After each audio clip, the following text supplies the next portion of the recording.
Sveiki, džiugu, kad įsijungėt šį video, tai yra antrasis mūsų pokalbio video, tinklalaidės turinys. Pirmame video kalbinau trenerę Emiliją Gatavickaitę. Jeigu nematėte šio video, aprašyme nuorodą, pasižiūrėkit, labai įdomus ir fainas pokalbis. Šią laidą kalbinsiu Richardą Pupeikį, mūsų Budoros fizinio rengimo trenerį.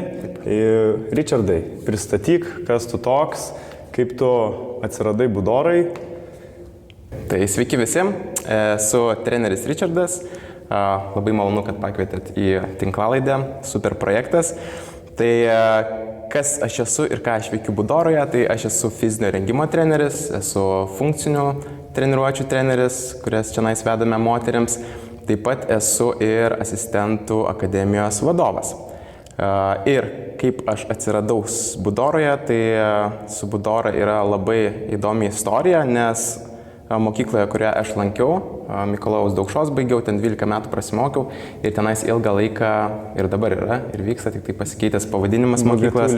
Jo, dabar VGT inžinerijos licėjus ir tenais vyksta taip pat Kyokushin karate treniruotės Budoros klube.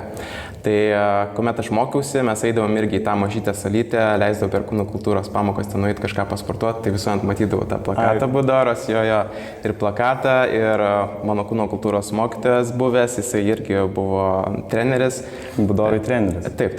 Tai man ta Budora visuomet kažkur būdavo, Budora, tik tais iš mano draugų niekas kažkaip nelankė, aš irgi niekada taip ir neišbandžiau.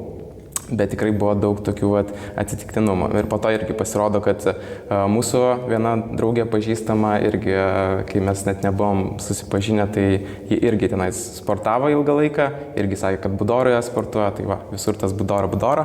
O kaip aš būtent atsiradau Budoroje, tai tiesiog prieš 4 metus mane pakvietė tenais, kaip fizinio rengimo trenerė, sutikau, turėjau tik tai vieną grupę. Po to išsiplėtėm ir dabar jau labai daug ką čia atlieku. Kiek tu dabar, iš pradžių tu turėjai vieną grupę, ar ne? Jo, aš turėjau vieną grupę tik tais Grigiškėse, tai su ją tik tai startavau ir čia buvo kaip tik prieš karantiną, tada buvo prieš karantiną, tada gavau iš karto dar keletą grupių ir tada prasidėjo karantinas ir reikėjo jau pradėti vesti tas treniruotės online. Kaip sekėsi online sportuoti? Labai sunkiai, nes labai reikėjo daug šitų įdėti, daug fantazijos, nes su mokiniais, bet kas labai įdomu, kad vis tiek mokiniai prisijungdavo, mokiniai sportuodavo, nebuvo kažkokio to atkritimo, tiesiog labai reikėjo daug fantazijos, visokius challenge'us darydavom, su savo kūno labai daug svorių dirbdavom. Jo, labai daug reikėjo tų pastangų persilaužti būtent, bet aš manau, atvėrė labai nemažai tų galimybių. Jo, tai aš ir dabar tokius naudoju daug metodus ir vaikai atsimena tenais tos challenge'us, sako, taip, per karantiną jos darėm. Padarom. Dabar. Jo, tai Brinks Aliep, tada šitie Thunder, tos dainos, kur burpees reikia daryti, tai visi dabar dar eina. Tai va. Tu sakai, prieš kiek metų, 2018, kažkur 2019 pradėjai Budorai dirbti, ar ne? Jo.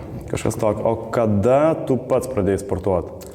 Kokio amžiaus būdamas maždaug? Aš iš tiesų tai aš pradėjau vaikystėje sportuoti, bet aš sportuodavau tokias labai įvairias sporto šakas.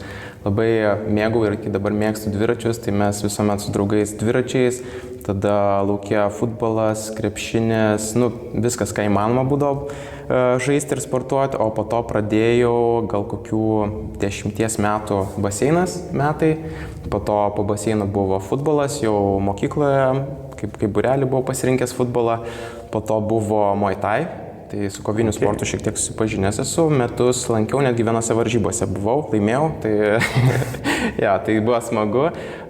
Būčiau tikrai dar lankęs, bet labai buvo toli važinėti, kitą miesto gale buvau, tai ir dingo tokia ta motyvacija. Žodžiu, azartas nenugalėjo. Jo. Tai šitą lankiau. O po to jau atėjo paauglystė, 14 metų, 14-15, kažkaip labai norėjau sustiprėti ir tėvai, mama užrašė būtent į sporto klubą, nes buvo galima nuo 15 eiti. Ir ką labai gerai padarė, tai iš karto pasamdė asmeninį trenerį. Čia tėvai sugalvojo, kad... Jo, mano brolis, man atrodo, pradėjo lankyti, jam jau buvo gal kokių 16 ir jisai nuėjo, aš ir pamačiau, kad jam tenais patinka ir galvoju, noriu aš išbandyti ir kaip tik dar buvo tas amžius, kur leisdavo dar nuo 15 metų tenais sportuoti. Tai nes iš tikrųjų dabar, ką aš girdžiu, tai tėvai nelabai nori įleisti, bet patys vaikai taip, aš jau eisiu į kačiankę, ten užsipumpuosiu vienu žodžiu ir panašiai. Ir tėvus reikia įtikinėti ir tada laukia to amžiaus, kada dabar nuo 16, man atrodo, ne? Ne, dabar dar netgi paankstino nuo 14. Tai kaip ir viskas galima sportuoti nuo tokio amžiaus, bet aš suprantu tėvus, kodėl jie nenori leisti, nes patys vaikai, kai sportuoja, jie tikrai sužaloja. Aš irgi ateinu sporto klube, pas mus galima nuo 16 metų, bet vis tiek matau tokių vaikų, kur ateina ten iš karto apšilimo nieko, visa hebra susirenka, iš karto daro ten kokius deadliftus ir matos ten nugaros suriestos, tai ateini jiem aiškini, bet jie tenais tavęs neklauso, nesupranta. Jo, tai va tokie va dalykai. Tai aš irgi ir pagal visas rekomendacijas visuomet, jeigu daryti su svoriais kažką, tai visuomet reikia būtinai su treneriu, kuris yra patyręs, prižiūrės, išmokys taisyklingai atlikti pratimus. Bet jau tą pradžią įvestų, kad išmoktų tą bazę, pagrindus, kad nesužalotum. Taip. Ok, tai kaip tu dažnai sportuoji?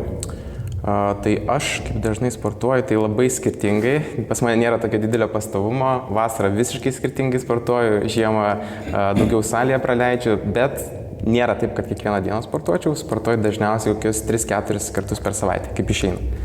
Tai va. Ok. Bet kiek aš žinau, tu ir dalyvaudavai varžybose. Jo, taip. Tai pas mane, grįžtant prie tos temas, kaip ten pradėjau sportuoti, tai nuo 15 metų taip kryptingai su treneriu irgi visus pratimus išmokė. Šiaip labai geras buvo treneris, dabar dar nežinau ar treniruoja, bet jisai irgi, jo tokia buvo idėja, kad su savo kūno svoriu pradžiai, tada su svareliais, ne su štangomis, kad dirbtų skirtingai rankos, kad nebūtų kažkoksai raumenų disbalansas. Tas stabilumas visą. Jo, ir visam kūnui, full body, kaip ir dabar irgi dažnai vaikams, ypač irgi visuomet duodam full body, tai viso kūno treniruotės, per jas ir taip sustiprėjau ir tada, kai man buvo jau 18-19, įstojau į universitetą ir tenais kažkaip pasibandžiau jėgos trikovę. Tiesiog buvo varžybos štangos spaudimo pačiam universitete ir draugai pasiūlė, sako, sudalyvavau, labai gerai pasisekė, ten pirmą vietą iš karto laimėjau, pirmą ar antrą, man atrodo. Ir tada užsikabinau ir pradėjau sportuoti jau taip normaliai, tada Lietuvos čempionatą sudalyvavau, tada trečią vietą tenais užėmiau, tai iš karto motyvacija buvo, ir to siekiau, norėjau pirmos vietos, tai taip ir pavyko, tai gal po kokių 2-3 metų pirma vieta buvo ir visose tose čempionatuose, kuriuose galėjau sudalyvauti, aukščiausias ir pasiekiau. Supratau. Tai va, ir dar tarp tos jėgos trikovės, irgi universitete vienas treneris mane pastebėjo, pasiūlė dar sunkią atletiką išbandyti. Tai va, tai sunkią atletiką išbandžiau, irgi į varžybas nuvažiavau, padalyvavau, irgi tenais užėmiau, tikrai ne Lietuvos čempionų netapau tenais, bet prizinių vietų kažkokių tai buvo. Okay. O žiūrėk, kokie pratimai, kokius, nežinau, kilnojimo būdus reikia atlikti to sunkioj trikoviai? Tai jeigu apie jėgos trikovę kalbant, tai jėgos trikovė yra 3 veiksmai, tai yra pritupimas, pirmas būna, tada štangos spaudimas ir atkėlimas nuo žemės, mirties trauka, kitaip dar vadinasi. Okay. Tai koks yra tavo šitų 3 PR? Personal record. Jeigu skaitant ne varžybinius, nes varžybose buvau prieš gal 5 metus prieš karantiną, tai dabartiniai yra pritupimai 185 kg, čia vieną kartą pritupus, tada spaudimas yra gulint ant suoliuko, tai yra 140, čia prieš savaitę naują rekordą užstačiau savo asmeninį. Sveikinimas. Ačiū. Ir tada atkėlimas nuo žemės, tai yra 205 kg, bet jį noriu vis dar padidinti. 205. Čia daugiau nei tavo dvigubo kūno masė. Beveik jau prie 3. Tai mano ir yra tokia siekimybė paspausti 2 kartus savo svorį nuo suoliuko ir atkelti 3 kartus savo svorį. Tai labai tenais nedaug trūksta. Ok, supratau. Tai tu vedi treniruotės, ne, tam, kad vaikai būtų tokie patys užsikočioję kaip Schwarzeneggeris, ar ne? Ne, tai yra pas mus, kadangi skirtingos tos treniruotės, nuo mažiausių, tai mažiųjų tikrai nieko tenais su jais su štangomis ir panašiai nedarome. Kur paaugliai, tai taip, jie ateina jau nuo 14 metų, jau nori sustiprėti, kad ir kūną patobulintų ir jėgos būtų. Tai mes su jais mokomės ir su štanga atlikti pratimus, visus tos bazinius, bet irgi nedarome jokių tokių, kad tenais ant vieno karto kuo daugiau, nes tiesiog pagal rekomendacijas to negalima tokiam amžiuje ir siekime, kad jokių traumų nebūtų, ko ir nebūna. Tai va. Tai, kai užsiminėm jau apie tas jėgos treniruotės, tai kas yra tas fizinis rengimas, kur mūsų klube vedi treniruotės? Vaikai turi kūno kultūras. Dabar, man atrodo, vis keičiasi pavadinimas, fizinis ugdymas, fizinis lavinimas. Jie turi 2-3 kartus per savaitę, kuom ar užtenka ar neužtenka, kuom tai skiriasi, kuom tai, nežinau, kokia nauda yra iš tų papildomų treniruočių fizinio rengimo. Taip, tai pradžiui tiesiog, kas tas yra fizinis rengimas, tai fizinis rengimas, jeigu kalbant būtent apie tokius kaip sportininkų ruošimas, pavyzdžiui, kaip pas mus yra rinktinės grupė ir tenais būtent specializuojamės į Kyokushin karate, kad varžybose arba kuomet laiko diržus, kad jiems būtų lengviau ar išlaikyti diržą, egzaminą, ar tarkim varžybose laimėti, tai tenais esmė yra praktiniais ir moksliniais visokiais atliktais tyrimais, metodais pasiekti tai, kad pagerinti jų fizinės ypatybės, tokias kaip greitumas, jėga, ištvermė, lankstumas. Ir tada dar kitas yra svarbus dalykas, tai yra traumų prevencija. Tai visuomet stengiamės jos taip sustiprinti, mano tikslas būna jos taip sustiprinti, kad jų kūnas būtų visas sveikas, simetriškas, būtų gera laikysena, abi galūnės, ten tarkim, rankos vienodai būtų stiprios, kojos vienodai būtų stiprios, kad sumažintume traumų tikimybę, kas dažniausiai ir pavyksta ir sportininkai, kurie lanko pas mus fizinį rengimą būtent rinktinių grupėje, tai traumų tikrai mažiau turi. Jo, ir čia paprasčiausius pavyzdžius galima parodyti, kai įsivaizduojat aukštas smūgis, pas mus karate Mawashi Jodan stovi ant vienos kojos, iš kitos kojos smūgiuoja į galvą. Jeigu pakreipi ne taip koją, ar ten stabilumas nėra ten tikrai superinis, gali nukrist, susižaloti. Taip pat irgi, o kasdienį veikloj dabar ledas, visur aplidė, eini paslysti ant užpakalio, ten gali susitrenkti ir, nežinau, susilaužyti kokį kaulą. Taip. Tai jeigu bus geras stabilumas, tu paslysi, bet išlaikysi pusiausvyrą ir galėsi toliau eiti atsargiai. Taip, tai visur padeda ir gyvenime, ir sporte, sakau, tas...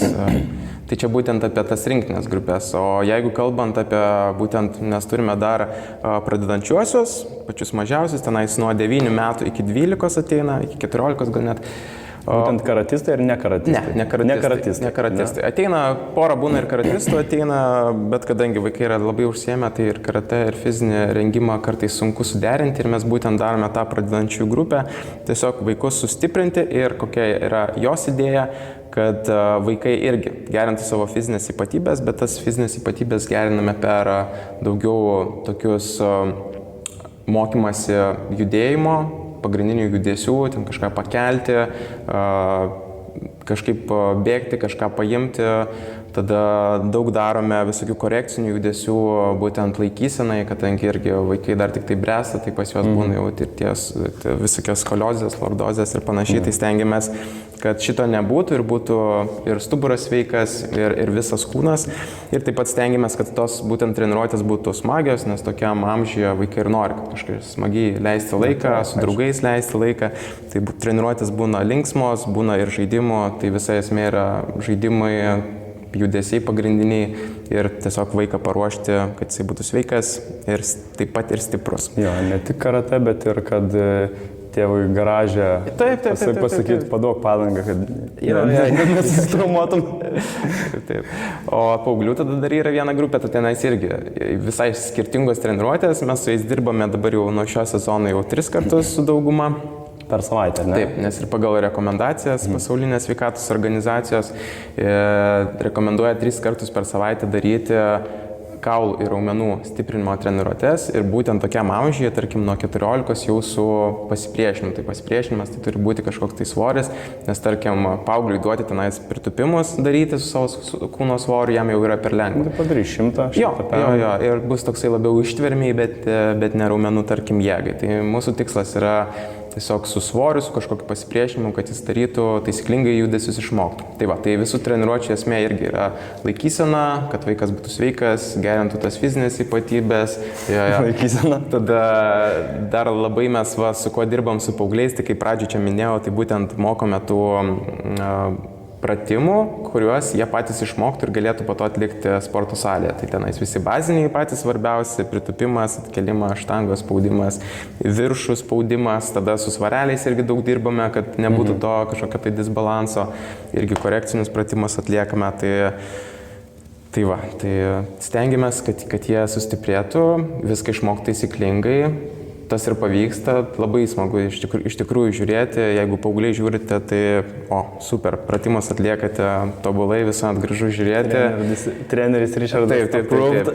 Tikrai yra daug gražiau atlieka, tarkim, bazinius pratimus negu sporto salėje, matau, kai, tarkim, žmonės ateina be trenerio, kad ir suaugę, bet vis tiek ten ateina tą štangą, kreivai, šleivai kelia, save žaloja, o čia jaunimas ateina, labai smagu ir tėvai, kad supranta, kad reikia pradžiai su treneriu, kad vaikai padirbėtų, išmoktų tos pratimus, o tik tada leidžia, tarkim, į sporto salę. Tai čia yra labai geras požiūris. Super. Ir apie kūno kultūras, kad kuo skiriasi, tai čia išsiplėtėm į šitą klausimą, tai pagal rekomendacijas irgi, kas įdomu, faktas koks yra, kad pagal pasaulinės sveikatos organizacijos atliktus visas tyrimus, rekomendacijas, tai čia gal 19 metais ar 20 metais, kur paskutinės buvo apskaičiavimas, tai buvo gal 80% paauglių būtent netitinka rekomendacijų, net 80% globaliai. Lietuvoje tai šiek tiek geresnė situacija, man atrodo, tenais gal 60% netitinka, tai 40% atitinka, bet vis tiek skaičius yra labai gąsdinantis. Čia iki 19 metų tai buvo apskaičiuota, ar ne? Man atrodo, gal 20-ais, dabar bijau pameluoti tos procentus, bet ta prasme, tai po karantino tikriausiai dar. Aš manau, jaučiam padarinius, Taip. Išsisenėjęs toks tingulys, aš tikrai jaučiu dar kartais, tai sunku prisivers kartais būna. Tai ir šitų ne tik suaugusių, bet ir vaikų labai tas fizinis aktyvumas krenta. Pagal rekomendacijas irgi reikia bent jau valandą per dieną sportuoti ir kad būtų tasai ne tik ten kažkoks lengvas prasėjimas, tarkim, bet turi būti vidutinis arba intensyvus. Tai jeigu vaikai, kad ir turi ten, tarkim, 2-3 kūno kultūros pamokas, man atrodo dabar 3 yra, tai vis tiek neužtenka. 45 minutės, 45, kol persirengi, kol sužymi, kol ten dar persirengi atgal. Kiek lieka? 30 maksimum. Taip. Ir dar kas svarbiausia, mes irgi universitete atlikdavom daug praktikų, važiuodavom į skirtingas mokyklas. Tai kiek girdėdavau ir iš kursiokų, kūno kultūros mokytojai, kai kurie tikrai dirba ne pagal programą ir tiesiog numeta kamuolį, kaip ir anksčiau. Ir pažais krepšinį, pažais futbolą, vaikų daug. Aš ir suprantu tos mokytojus, vaikų daug, tarkim, ta klasė perpildyta, su visais tikrai negalės ten atlikti kažkokių pratimų, inventoriaus irgi nėra. Tai, pavyzdžiui, ateina paaugliai, jie tikrai netliks, ko jiems reikia, kad jie būtų sveiki. Tai, pavyzdžiui, kažkokių pratimų išmokti, su pasipriešinimu, ir pritupimus, kur kalbėjom, pasidaryti.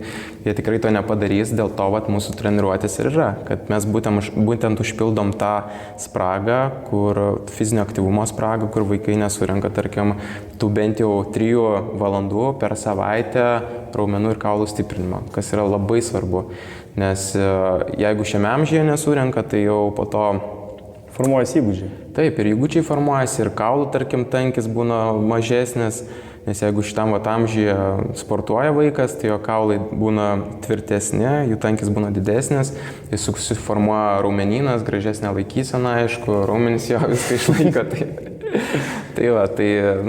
Tikrai yra labai daug naudos ir labai verta. Tai toks yra atsakymas į tą, kodėl kūno kuo skiriasi, tai tuo ir skiriasi, kad mes mažesnės grupės, didesnis dėmesys, daug inventoriaus turim, dirbu aš būtent pagal visas naujausias tendencijas ir rekomendacijas, krūvius tos dėlioju. Tai pasidarai savo research. Taip. tai ne veltui baigiau Analizę. Jo magistrą dabar, tai dar daugiau įgavau ir to kritinio mąstymo, daugiau tos mokslinius straipsnius apžvelgiu, tai tikrai pasirenku taip, kad vaikams tikrai būtų viskas sudėliota sveikai, kad jie augtų ir kad tikrai visapusiškai tobulėtų.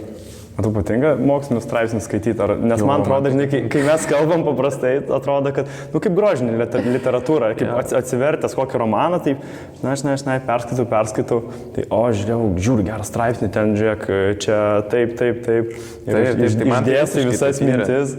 Man tai visiškai yra, aš grožinės literatūros visiškai neskaitau, mokyklą irgi neskaičiau, nepatiko, po to universitete pradėjau tas mokslinius straipsnius skaityti.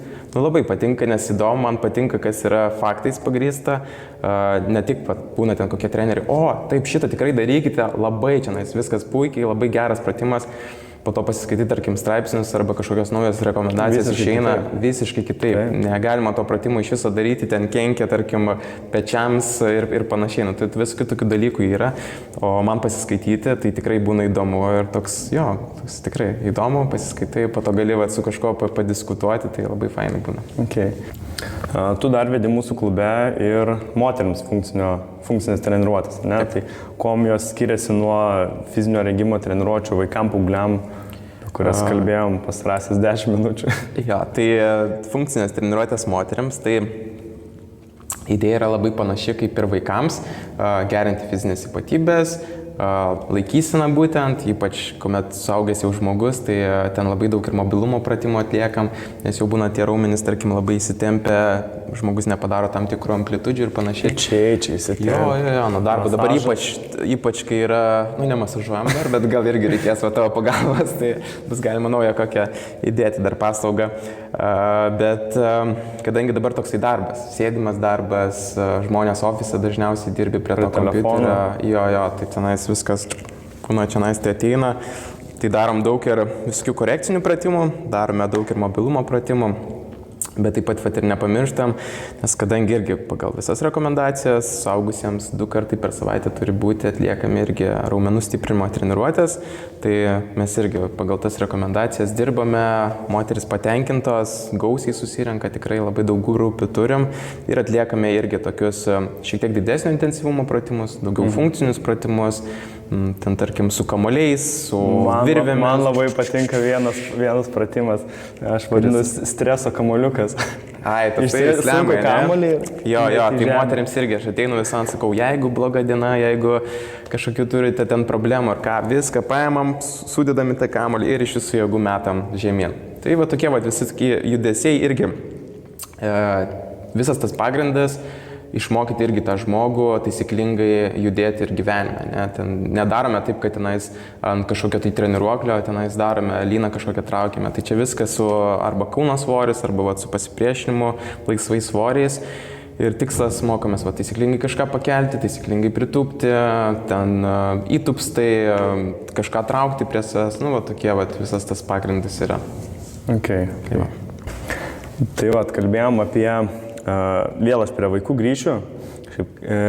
Nes vaikai svarbiausia. Tai aišku. Mūsų ateitis. Taip, o po to reikia koreguoti, o po to reikia koreguoti ir vėlesniam amžiui. Taip. Kalbėjom apie vaikų taisyklinga mokymą tų fizinių būtent ypatybių. Ir mes startavom dar praėjusiam sezone su fizinių ypatybių testavimu, kur tu su kolegom ateini ir ištestuoji būtent vaikų fizinės ypatybės. Tai kam to reikia ir kaip tas galėtų padėti, pavyzdžiui, ateičiai ar būtent karate treniruotėse, nes ateina į karate treniruotės ištestuoti, testuoji ir savo grupėse. Taip. Tai labai geras klausimas. Tai čia praeitais metais pradėjome šitą ir buvo toksai, gal ten apie 20 grupių tik tai pratestavom, o šiais metais jau yra ten virš 60, man atrodo, protestuotų. Dabar negaliu tikslaus skaičiaus pasakyti, bet visa idėja to testavimo yra keletą dalykų. Tai pirmiausia, kas yra irgi iš mokslinių straipsnių, kad vaikus motyvuoja kažkoks pasiekimas, savo stebėjimas, ką jie gali padaryti. Ir būtent per kratą, tarkim, pas jūs būna vienas, kad išsilaiko diržą, varžybose, tarkim, dar sudalyvaujate, kažką laimi, kažką pralaimi, O būna, pavyzdžiui, kurie nelabai dalyvauja varžybose vaikai tokie, arba, tarkim, jiem varžybose nesiseka, tada gali būti motyvacija mažėja. O būtent per tas fizinių savybių, ypatybių testavimus mes būtent pratestuojame pradžių, tarkim, sezono, ten keliais testais pagrindinės tokias savybės ir tada sezono pabaigoje ir vaikai iš karto mato, kad aš per visą sezoną lankydamas karatė treniruotės padariau ten, tarkim, prieš tai ten kokių 10 atsispaudimų, dabar padarau 20. Tai jiems iš karto irgi motyvacija didėja. Kai atliekame tos testus, irgi matosi motyvacija didžiulė vaikų, nes jie nori visi atlikti tos testus, nori kuo geriau pasirodyti. Labai malonu šiaip yra ir iš trenerių pusės, nes treneriai irgi visuomet palaiko, kur nuvažiuojam, pas tavį irgi grupę nuvažiavam, tai iš karto ant to bėgimo, dar bėg, nesustok, toks yra, toksai kaip azartas, kad irgi tas vaikas kuo geresnį tą rezultatą parodytų, kad ir jam būtų smagu ir pačiam treneriui, Iš kitos pusės, tai ką mes darom su tais, tarkim, rezultatais, tai aš visus tos rezultatus susisteminu, išvedu tenais vidurkius pagal fizinio pajėgumo rekomendacijas, dar irgi palyginame ir tada galime sužinoti keletą dalykų. Tai vienas dalykas labai svarbus yra sveikata, tai irgi yra pagal sveikatos ministerijos padarytas tokias rekomendacijas, yra 3 zonos, tai yra rizikos zona, tobulinimo zona ir sveikatai palanki zona.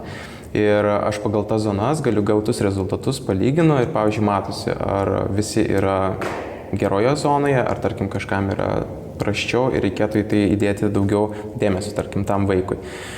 Ir gautus rezultatus, kuomet susisteminu, tai gauna treneriai, tada tie treneriai gali irgi koreguoti planą ir įdėti, pavyzdžiui, sustiprinti vaikų, ten, tarkim, ar kojas, ar rankas, ar ten ištvermę, kad jie būtų ir sveikesni, ir stipresni.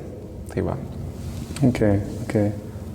Jo, praeitą sezoną mes startavom ir kaip rezultatai.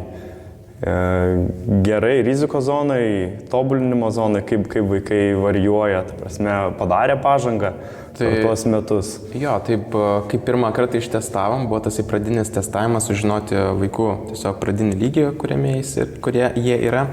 Ir buvo tokių tikrai ir grupių, ir vaikų, kurie buvo, tikrai, tarkim, nuo viso klubo vidurkio buvo atsilikę šiek tiek ir, tarkim, ten kojos buvo silpnesnės toje grupėje arba kitoj grupėje buvo, tarkim, ištvermė prastesnė. Tai kuomet treneriai gavo tas rekomendacijos, tai tikrai šaunuoliai pasistengė, pridėjo tų pratimų. Aušros trenerės labai geras pavyzdys, visuomet naudoju, tai pas ją su šuoliais buvo prašiau, vaikų kojos buvo silpnesnės, tai tiesiog pabaigoje, kuomet reikėdavo daryti fizinius pratimus, jie įdėjo tokių varlyčių tiesiog šuoliukų ir po ten 3 ar 4 mėnesių, kada buvo sekantis testavimas, tai rezultatai jau parodė tikrai tą pagerėjimą ir tie vaikai tiesiog prisivijo tą lygį, bendrą vidurkį.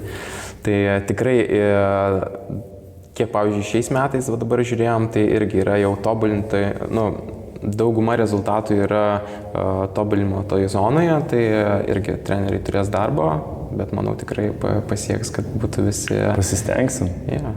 Konkuruosim.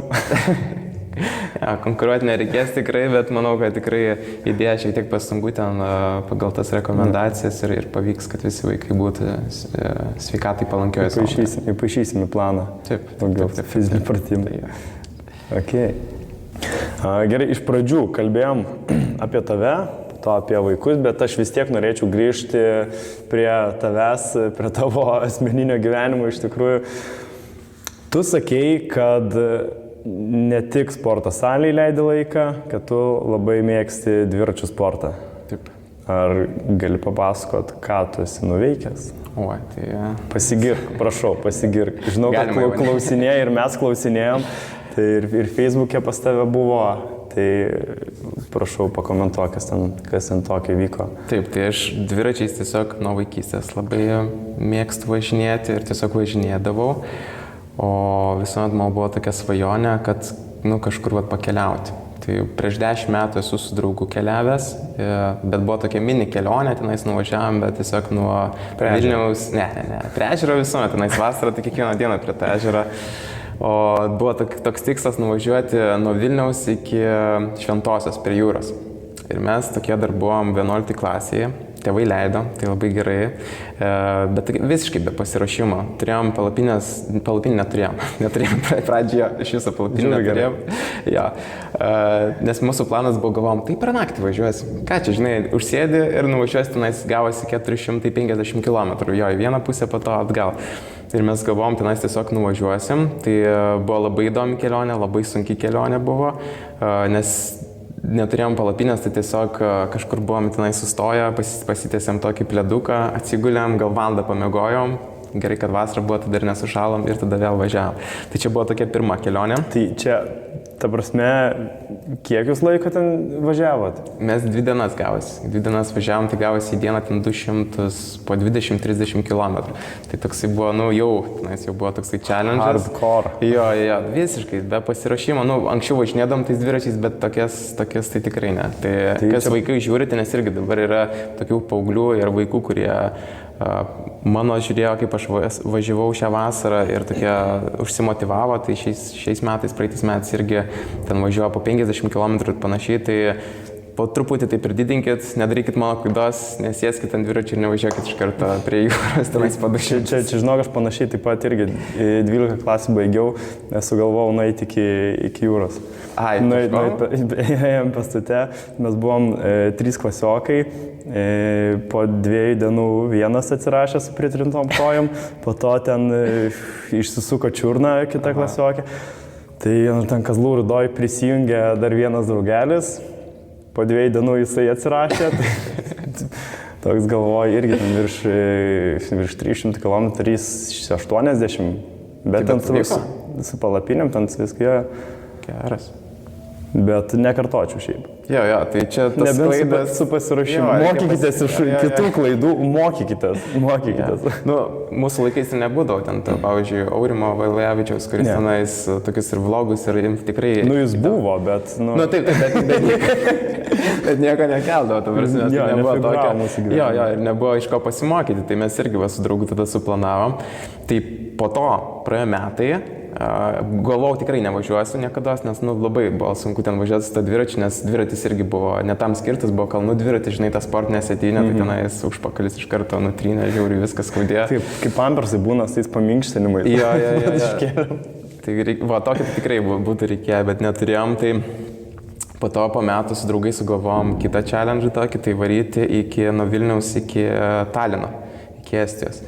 Tai čia jau 3 buvom, čia 12 man atrodo klasėje buvo ir 3 varėm, tai buvo irgi labai sunku, nes visas dienas lyjo.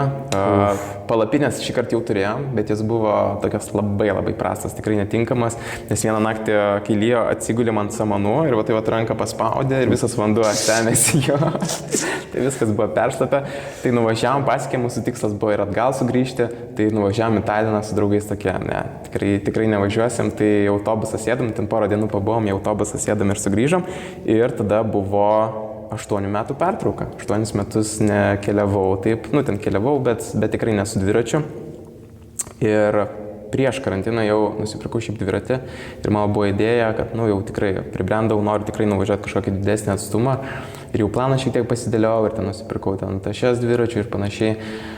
Bet atėjo karantinas ir kovidas ir viską, visų, manau tikrai ir ne mano planus, bet visų planus sugriovė daugumas. Tai dabar karantinas praėjo, kaip ir, kodėl tada nevažiavau.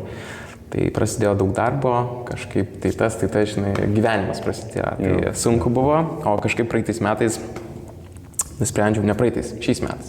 Jo, šiais metais keliau. Šiais metais, rugpjūčio mėnesį. Taip, rugpjūčio, Liepa ir rugpjūtį. Tai šiais metais kažkaip jau nusprendžiau, kad viskas važiuoju, viską susirašiau, labai buvo puikus metas buvo išvažiuoti, kaip tik po stovyklų, dar rinktinės stovyklai, sakyčiau, kaip tik po to apsikeitėm. Taip. Ir aš realiai grįžau, dieną gal pabuvau namuose ir viskas, keliavau. Tai kelionė buvo labai smagiai, ta prasme, nesitikėjau tokios smagios ir tokios geros. Tai keliavau per Europą nuo Müncheno, nuo Vokietijos, per Austriją, tuomet Italiją, Prancūziją ir iki Ispanijos beveik pabaigos, iki Malagos. Tikslas buvo Gibraltarą pasiekti, bet iš Gibraltaro nebuvo skrydžių ten tiesioginių Lietuvą, tai nusprendžiau, kur... Važiuoti atgal. Tai nusprendžiau į Malagą tiesiog nuvaryti, nes tenais tiesioginis skrydis, o dviratį vis tiek reikia skraidintis, tai buvo daug patogiau. Nu, tai tikrai buvo nuostabi kelionė. Tai va. Ok. Ar kartotum? Kartočiau ir kartosiu tikrai šiais metais. Kur? Šiais metais? Nu, ne šiais. Ateinančiais metais. 23. Jo, 24 metais vasarą vėl kartosiu, jeigu nieks nepasikeis, nieko blogo nebus, tai tikrai kartosiu. Okay. Turėjau planą, bet nesakysiu, kad, nes kai nesakau, tai dažniausiai pavyks. Būna prisikalbė. Jo, prisikalbė, čia varysiu į tą etą, tai praeitais metais niekas beveik ir nežinojo, žinojo tik tai tėvai, keletą tenais draugų, šeima, keletą draugų ir nieks kaip ir nežino, kur varysiu. Čia irgi per moterų treniruotės, nes aš kiekvienais metais važiuoju dar ir su dviračiu prieš tai iki jūros nuvažiuoju. Okay. Tai toksai būna, kaip nežinau, tradicija likusi tiesiog nuvažiuoti. Tiesiog casual. Jo. Tai prie jūros nuvažiuoju. Tai va, ir aš ir moteris irgi, kadangi draugose turiu, tai pastebi tenai sako, tai šiais metais irgi važiuosi, ne čia nais keliausi, nes jau pranešiau, kad treniruotės pavados, kad nebūsi tenais porą mėnesių. Sakau, ne, truputį daugiau, tai aplinkui Lietuvą. Sakau, truputį daugiau. Ir jos tokias juokaudamas, tai per Europą. Sakau, taip. Tikrai per Europą. Ja, tai taip ir buvo. Tai ja, ir niekam nesakiau, tai šiais metais irgi, manau, ateinančiais metais, kai keliausi, tai irgi kol kas nieko, bet laukit žinių, stebėkite, galite Facebook'e, Instagram'e, bus tikrai turinio. Ok, follow, share, subscribe. Ja. Tai vienu žodžiu, tu esi tas draugelis, kur hebra susirenka, varom į Palangą ir, žinok, nėra vietos, reiks 2 mašinas imti. No problem, Richardas su dviračiu. Tik išvažiuoja dieną anksčiau. Bet žinok, taip ir yra buvę. Yra buvę, kad mes varėme į sodybą ir buvo viena mašina, tik tai čia gal irgi 12 klasiai. Ir aš su draugu, tai mes su dviračiais nuvažiuosim. Ir važiavom su dviračiais ten iki Molėtų, kažkas tokio tenais, apie 80-100 km ten gavosi. Labanoro gyriai kažkur buvo sodyba, tai... Ir nuvažiavom ir viskas. Tai ir parvažiavo. Taip, tai aš tikrai toksai, jeigu vietos nebus, tikrai su dviračiu sėsiu, nuvažiuosiu, ne problema. Ok, aš esu tas, kuris sako, tai kas yra, 10 km, tai nueit gali, nereiktų autobusų, einam. Iki jūros nuėjai, tai čia ką, čia, žinai. Ramekas. Tai dabar apie Europą reikės pestutę pereiti. Galėtum. Neplanuoju. Aš nenoriu priskaityti, tikrai neplanuoju. Okay, o kokie dalykai, pavyzdžiui, gal nenumatyti? Vis tiek kažkas turėjo vykti nenumatyto. Jo, šiaip buvau gan pasirengęs, nes tikrai daug ir stebėdavau tenais kitų keliautojų ir šiaip prieš tai kiek keliavęs, tai jau žinau tas pagrindinės klaidas. Tai dėl to tokia kelionė buvo, sakau, superinė, bet aišku buvo tokių, kad viena, kur buvo didžiulė, toks didžiulis minusas, tai su pakrovimu ten telefono ir laikrodžio. Nebuvau pagalvojęs, kad iš manęs iš karto ten pirmom dienom pavogs powerbank.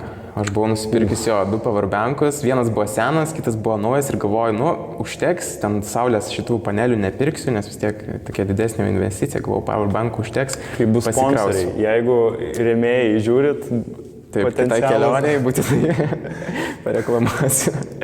Tai va, žinai, ir galvojau, kad užteks, tenais pasiplanuvau, kokias 4 dienas užtenka, nes gyvendavau palapinėje visuomet, tai neturėdavau realiai kur kažkur pasikrauti, tenais porą, gal 4 tik tai naktis gyvenau tenais viešbučiuose. Ir gavosi taip, kad atvažiavau kempingą, jau reikia pasikrauti powerbankus. Pasidėjau jos ir nuvariau prie ežero, čia Italijoje jau buvo, atvarau atgal, žiūriu vienas tas senas, kuris jau toks aplūžęs, visas paliktas, o tas naujas ir viskas nebėra. Tai tada galvojau, ar naują pirkti, bet naują gal vėl pavogs. Tai tada tiesiog galvojau, kad, išsiversiu su vienu, bet tada ir prasidėjo, kad reikėdavo sustoti ten kažkokia McDonald's ar kažkur pasikrauti tos telefonus, tai toksai šitas nepatiko. O kitas dar dalykas buvo, kur irgi nebuvo apgalvojęs, susiruošiau viską tenais. Tas sulūž, tas sutaisys, tas sulūž, tas sutaisys. Ir važiuoju. Čianais buvo, man atrodo, Prancūzija. Jo, buvo Prancūzija, važiuoju, tik tais kažkas rate. Kažkas negerai, gal guolių kaip ir turiu, pasižiūriu stipinas, vienas nulūžęs. Gerai, nuvažiuoju, tenais kimiesas susiras, važiuoju, antras sulūžo, trečias, ketvirtas, viskas, ratas kreivas, neįmanoma važiuoti, pradėjo tempti. Kažkur laukuose esu, miestas dar tenais pasižiūrėjau 15 km, žinai, tai ten kokias 3 valandas dar tempti, žinai, dviratį, tai galvoju, liksiu tenais tiesiog panakvoti. Kaip tik dar sustojo vienas keliautojas, irgi su bėda buvo, kas labai įdomu, jam telefono šitas nulūžo įkroviklis ir jisai be telefono keliauja. Tai aš nežinau, ar jis nukeliavo ar nenukeliavo. Jo, irgi su dviračiu. Anglas buvo, iš Anglijos, tai su juo pasikalbėjom. Stipinų jisai irgi neturėjo, irgi sakė, apie tai nepagalvojo, tai čionais reikia prisiminti, reikia stipinus visuomet irgi pasiimti. Bet man pasisekė, ištiesinau ratą ir pasirodo, radau tokį local shopą, kur arti ryte, kaip tik nuo 9 buvo atsidaręs. Ir buvo superinė, ta prasme, komanda, iš karto paėmė mano pirmą dviratį, viską sutvarkė, viską suveržė, tai puikiai viskas gavosi ir visą kelionę tuomet galėjau pabaigti. Ir tada jau nebuvo kažkokių, buvo ten tokių smulkių, kad ten buvo bagažinės toksai vienas varžtas nulūžęs, bet tenais irgi turėjau šitų užtraukėjų tų, lipnios juostos, tai viską kaip MacGyver, svariau ir viskas gerai buvo. Jo. Visiškai. O šiaip tai tokių kažkokių daugiau taip ir nebuvo. Buvau tikrai pasiruošęs, kūnas irgi viskas gerai atlaikė. Nepritrynė, kur nereikia. Tai ten pirmą savaitę tai buvo tikrai visko ir pritrinimų ir kas svarbiausia, tai sėdmenys jau buvo normaliai, nes aš esu jau su to dviračiu važinėjęs, tai gan gerai atlaikė, bet pradėjo labai šitos riešus čia trinti ir nepatogu buvo laikytis, nes vis tiek, žinai, po kokias 8 valandas taip atsirėmęs, tai pirmą dieną nieko, antrą dieną nieko, trečią nieko, po to žiūriu kažkaip skauda. Tai pirmą savaitę labai pradėjo, buvo, kad netgi nutirpęs vienas pirštas, nejaučiau porą dienų. Jo, tai kažkur nervą tikriausiai išspaudžiau. Taip, tai nejaučiau, tada pasireguliavau dar vairą, dar tenais kitaip nusistačiau viską, tai viskas po to jau puikiai buvo. O daugiausiai kas jautėsi, tai pradžioje ta pirma savaitė ir sunkiausia buvo. Riešai, sėdmenys jaučiasi, kad vis tiek tas trinimas, ko irgi nepagalvojau, nes kai keliavau, tai visa temperatūra buvo vidutinė 40 laipsnių. Tai visam pastovus prakaitavimas, žinai. Ko irgi dar nepagalvojau, tai turėjau juodas gertuvės. Tai atvažiuoju, įsipilu. Šiltas vanduo. Tai aš įsipilu vandens ir tenais labai fainai, kokioj, tarkim, Italijoje, Ispanijoje pilna šitų kranelių, žinai, atvažiuoju ir tiesiog nemokamas vanduo. Prisipilu tokio ledinio vandens, išgeriu, pasidedu, 5-10 minučių karštas vanduo. Tu gali arbatos tam galėjau. Tai čia irgi buvo toks nepagalvotas, tai dabar galvoju, dabar jau reikia tas termosinės imti arba kažkokias baltas, kad taip neįkaista. Aš tai įsivaizduočiau, tu vis tiek daug su štangom dirbi, su hanteliukais, tai tie, kaip rankos neturėtų pritrinto. Jo, tai pritrinti nieko ir viskas, pavyzdžiui, padėjo, kaip sportuoju, kai treniruoju visą kūną, tai, pavyzdžiui, daugam būna, kad pečius skauda. Ten, pavyzdžiui, važiuoju, nes vis tiek taip išnai atsirėmęs, ten būna irgi kojų raumenys skauda, ten po kažkiek laiko, man tai beveik nieko, ta prasme, nesijautė, pečių nugaros iš viso niekados per visą mėnesį nesijautė, kojos buvo tokių momentų, kai kalnai buvo. Ten, pavyzdžiui, Austrijai buvo tenais, milšiniški kalnai ir juos minti, tai tenais važiuoji kokią valandą į kalną tiesiog, iškilimas valandą toksai. Ir žinai, karštis tave kepina, ten sustoji vis geri tą vandenį, bet be perstėm. Bet tikrai buvo įspūdinga ir labai gera. Okay, supratau. Šiaip žiauriai smagus pokalbis, iš tikrųjų mes jau turėtumėm baigti laidą, baigti pokalbį, nors galėtumėm kalbėti ir kalbėti. Tai aš vienintelio dalyko norėčiau dar paprašyti, tai kažkokį palinkėjimą. Palinkėjimą nuo savęs žiūrovam, ar, nežinau, moterim, ar vyram, ar vaikam, ar paaugliam, žodžiu visiems, kurie nori sportuoti, kurie sportuoja, kurie aktyvus, neaktyvus, kurie dabar žiūri štai šį mūsų video. Taip, tai smagu, kad sulaukėt pabaigos. Tikiuosi įdomus buvo pokalbis ir jums. Man tai labai buvo smagu su Gyčiu pakalbėti. Palinkėjimas, būčiau tą patį sakęs, ką Emilija, trenerė. Labai geras, kad nesustoti judėti, nes tikrai judėjimas yra svarbiausia. Galiu gal tik tais tokį irgi kaip palinkėjimą pasakyti, kad nestotumėt sportuoti, kas karate atsistovė, ne? Kad po tarkim kažkokių varžybų, jeigu nesiseka, nesustokit. Tikrai pasiseks po to ir tikrai ir bus tų pergalių, svarbu nesustoti, nes dažniausiai, kurie sustoja, tai jie ir nepasiekia tos aukštumos. Tai stengtis, tobulėti visapusiškai, irgi tenais apie sportą, bet labai svarbu ir mokslą. Tai nesustokitės ir mokykitės, tobulėkite visapusiškai. Kitas dalykas yra moterims, tai moteris irgi nestokite sportuoti, šaunuolės labai gausiai susirenka, tikrai stengiasi visuomet, labai smagu žiūrėti. Mes tas irgi challenges kažkokius tenais darom, kad ir tą brinkselį padaro puikiai tos challenges, aš net pat visą nustebęs lieku, labai stiprios merginos moteris. Ir tokia su tokiu gal kaip ir palinkėjimu ir tokiu mini istoriją galėčiau pabaigti. Tai kai važiavau, man toks vienas įspūdingiausių buvo sutikimų, buvo viena moteris 65-70 metų amžiaus, jau pensijoje, važiuoja su dviračiu Prancūzijoje. Aš pravažiavau pro ją kažkaip, pasisveikinau, bet nuvažiavau. Jį mane prisivijo ir važiavo lygiai tokiu pačiu greičiu ant 20. Ir jį man sako, oi, jeigu čia tau per lėtai, tai tu važiuok, čia sako mano vidutinis, o mano irgi vidutinis. Tai 20 yra toksai, jau tikrai geras greitis yra, kai... 20 km/h. Jo, taip, prisikrovė, žinai, visko, tai jau toksai tikrai geras. Jeigu ten suplentinė, aišku, būtų galima greičiau. Ir ji man pradėjo pasakoti, jai 65-70, ji yra visą Australiją pravažiavusi, yra visą... Taip, visą Čilę.